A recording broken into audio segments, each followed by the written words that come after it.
Welcome to the Roy Morgan Quarterly Update for the year covering the 12 months to September 2023.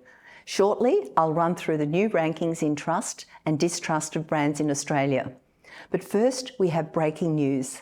I can reveal that in the year ending September, after 3 years in the number 2 position, Kohls has been unseated by Bunnings as Australia's second most trusted brand. Why does trust matter? It matters because trust fortifies brand reputation, fostering customer loyalty and advocacy. It's much more than a corporate goal. It's the key to resilience and decision-making in economic, social, political, or health upheavals. And trust doesn't just underpin a brand's standing, it enables the collection of valuable first-party data and drives revenue growth, ultimately boosting market capitalisation. Indeed, trust isn't just foundational, it's the bedrock of a brand's sustainable future. Take Unilever. Unilever's former CEO pinpoints the material impact of trust as a value driver within a business. In Unilever's case, 100 billion euros. In today's market, where consumers are increasingly values-driven, trust also represents a company's alignment with social and environmental concerns.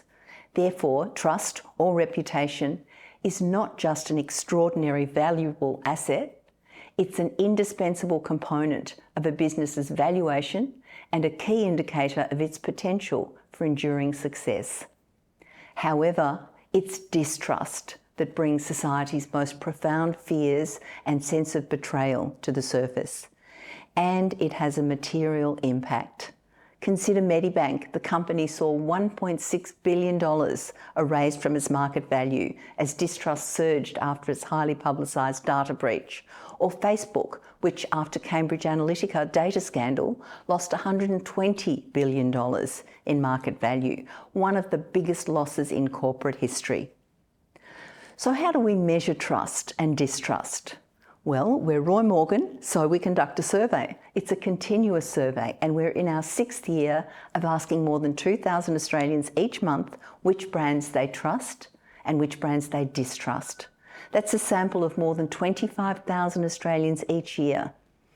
We also ask them why they trust or distrust those nominated brands, and we record exactly what they say in their own words. This research is open-ended and completely unprompted, and that means for people who nominate a brand, it's so top of mind that they put it ahead of all the other brands swirling around in their consciousness. In summary, what we have here is so much deep qualitative data that it's quantifiable. Qualitative research. So let's get going. In this webinar, I'll reveal the winners and losers of the Trust and Distrust rankings. I'll also introduce you to a new way to look at what's happening in Australia and pose the existential question, is Australia becoming a fragile nation? But let's start with industry rankings.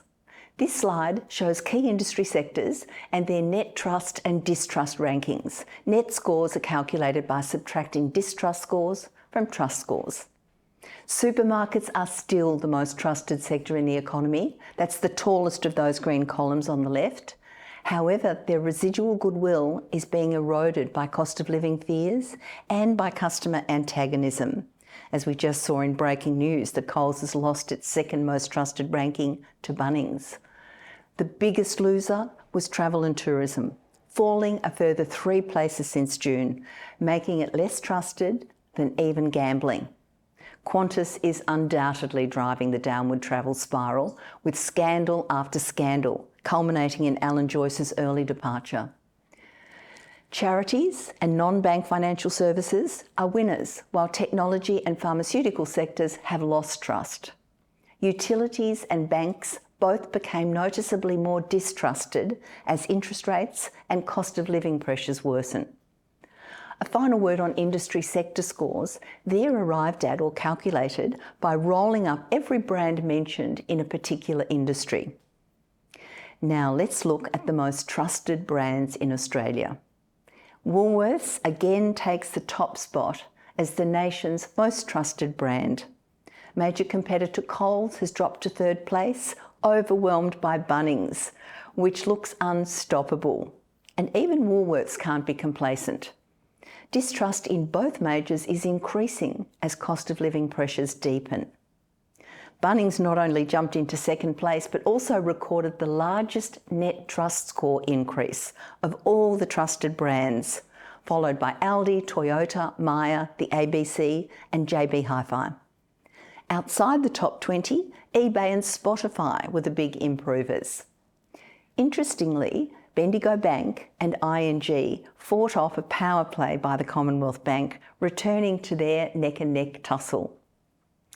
The biggest losers in the rankings were NAB, dropping 68 places to become the 149th most trusted brand, and Bonds, dropping 31 places to land as Australia's 118th most trusted brand. And the biggest losers on their scores were Kohls and Woolworths, although at least for this quarter, Woolies hangs on to the top spot. CBA, Target and Big W round out the losers list for the year to September. So what's really happening with Kohls and Bunnings? Kohls has long struggled to catch Woolies and is now on a downward trajectory. Interestingly, Kohls' trust is reasonably strong, but trust, as we know, is just one side of the coin. Distrust is what destroys reputational health, and Kohls' distrust has been worsening for months, pulling down its net trust scores and its reputation. Of all 155 brands on this quarter's trust list, Kohls again suffered the greatest drop in net trust. More alarmingly, Aldi is on the rise and threatens to push Kohls down to 4th position in the next quarter. The Bunnings data paints an entirely different picture. This is a brand with a vast reservoir of goodwill and reputational strength, fed by dramatically more trust than distrust. In fact, its trust has been climbing steadily over the past year, while its minimal distrust remains fairly stable. So why do Australians love Bunnings? Bunnings has harnessed many of the foundational pillars of a trusted brand, including great customer service, communicating what it stands for and then delivering it, being an active part of the community, solving customers' problems, and expertise and product knowledge. This is what Australians tell us in their own words, putting Bunnings in a very strong position to regain the coveted title of Australia's most trusted brand as soon as the first half of 2024. So that's trust. But what's happening with the most distrusted brands? Qantas was again the biggest loser in net distrust, deteriorating 9 rankings to become Australia's 4th most distrusted brand. That's a massive fall from grace for our national carrier, losing 185 rankings in less than 18 months. This is extraordinary when we recall that Qantas was Australia's most trusted brand in early 2018. But more on that shortly. Optus remains Australia's most distrusted brand, and given its cybersecurity breaches, the most recent national power outage and the resignation of its CEO, I think we'll get used to seeing Optus at the top of this unwelcome list. The biggest improvers were Kogan and Harvey Norman, which improved their rankings and their scores. News Corp, Amazon, TikTok, Nestle and Rio Tinto improved their rankings, but not their scores. Their rankings improved because Qantas's dramatic deterioration moved the brands around. Looking at the biggest losers, Tesla and PwC, they joined the ranks of the top 20 most distrusted brands for the first time in this September quarter. PwC deteriorated 11 places, while Tesla fell 8.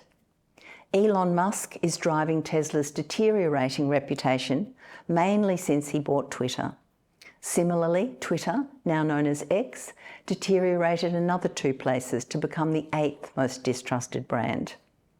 The biggest losers outside the top 20 are ANZ and Westpac, deteriorating 24 and 11 places respectively. Australians are alive to the seemingly inexplicable dichotomy between soaring interest rates and crippling cost of living pressures on the one hand, and the huge profit announcements by banks and supermarkets on the other hand. Now let's take a closer look at Qantas. This graph is a perfect example of trust metrics not being enough to show the full picture. Qantas's trust is running around half the highs it experienced in the mid-20s. Not bad, given the disastrous revelations and the negative media coverage over the past 3 years. The Qantas board would be quite pleased if all they measured was trust. But what happens when we look at distrust in the national carrier? Well, the picture changes dramatically. Just look at how Qantas's distrust has worsened, the red columns, and how it's pulling the airline's net distrust score, that's the black line, down into uncharted territory. This is a perfect example of trust alone not being enough to reveal the true health of a brand. A final word on Qantas. I took a look at our October data and found that Qantas recorded the worst monthly net distrust score for any brand in a single month ever. So the prognosis for its brand health and reputation strength is bad. So bad, in fact, that Qantas runs the risk of becoming a fragile brand. And speaking of fragile, let's now have a change of pace and try to answer my earlier question. Is Australia becoming a fragile nation? Well, conceptually, a fragile nation is defined by a whole range of disparate and interwoven threads that collectively weaken the economic, political and social fabric. We saw it in Qantas, and we saw the data that showed what makes a brand fragile, but what makes a country fragile? The epidemiology of a fragile nation reveals 6 disorders. Starting at the beginning, national fragility frequently starts with a deepening of economic insecurity. In Australia's case, the escalation in mortgage stress, the crushing cost of living crisis are fueling aggressive, frequently violent behaviour, eroding the nation's social resilience. Every day we see frustration and disappointment escalating into anger and violence, road rage, customer behaviour in stores, violent demonstrations in our streets, schoolyard bullying, and so much more. The next contributor to a fragile nation, or fragile nationhood, is a growing distrust in public institutions. Continuous scandals and moral blindness by Australian leaders and institutions are fueling public distrust. In fact, Roy Morgan data shows that most Australians believe the country is going in the wrong direction. And when trust in institutions turns to toxic distrust, the social fabric starts to unravel. Just look at this data. Before COVID, Australians were more trusting than distrusting. But soaring distrust in executive malpractice and institutional corruption has brought the economy well into net distrust territory. That's the black line. The destruction of the Juukan Gorge, Indigenous sacred site by Rio Tinto, for example, reveals how institutional disregard for cultural and environmental sustainability contributes to fragility. The result? Australians are now more distrusting than trusting. And that's a national problem. The next cause of a fragile nation is what we could call the decade of disaster, starting with the unimaginable disruption of the COVID years and a generation of young people feeling lost and disconnected. Add to that extreme climate change and weather events like floods, bushfires and looming drought, and increasing social, political divisions, best exemplified by the toxic debate during the Voice referendum, and the complete polarisation on the Israel-Gaza war, all contributing to this decade of disaster and Australia becoming a fragile nation. Next, cybersecurity breaches have added a significant layer of complexity to Australia's challenges in this decade, affecting national security, economic stability, and the privacy of everyday Australians. In the first 6 months of 2023, 409 data security breaches, or 16 a week, were reported in Australia, 70% of which were malicious or criminal attacks.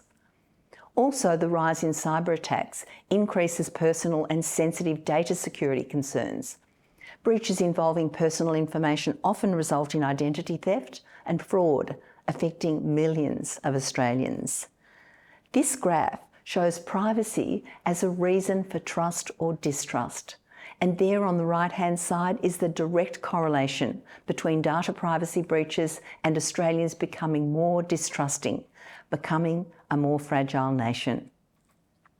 Family violence, a stark expression of what Dr. Ross Honeywell in his book calls the man problem, directly undermines the national fabric, eroding trust in the very social structures that are designed to protect it.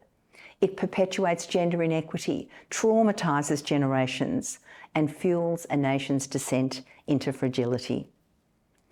And finally, the dark side of humanity expressed through ghastly vitriol on social media plays a significant and multifaceted role in exacerbating the fragility of a nation.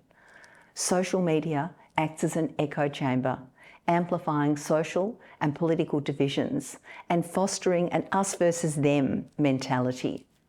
Over time, this creates ideologically isolated communities resistant to compromise and consensus building. Social media can also provide a platform for extreme views to be aired and normalised, inciting radicalisation and violence, which are direct threats to national stability.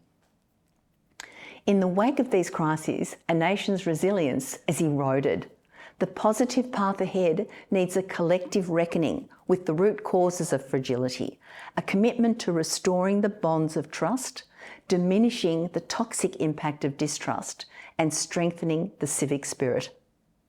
We need to steer the nation away from the precipice of fragility and towards a future where distrust is identified, called out, and managed.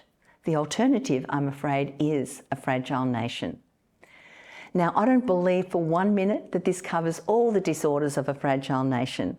At Roy Morgan, we envisage this as a long-term passion project to define what's making Australia more fragile every year. So why don't you become part of the project? Write to me personally and tell me what you think makes Australia increasingly fragile. Or, if you disagree with the fragile proposition, let me know that as well. And that's a wrap on this quarterly update. Thank you for joining me. It's been quite a year. Have a safe and happy festive season, and I look forward to being with you again next year.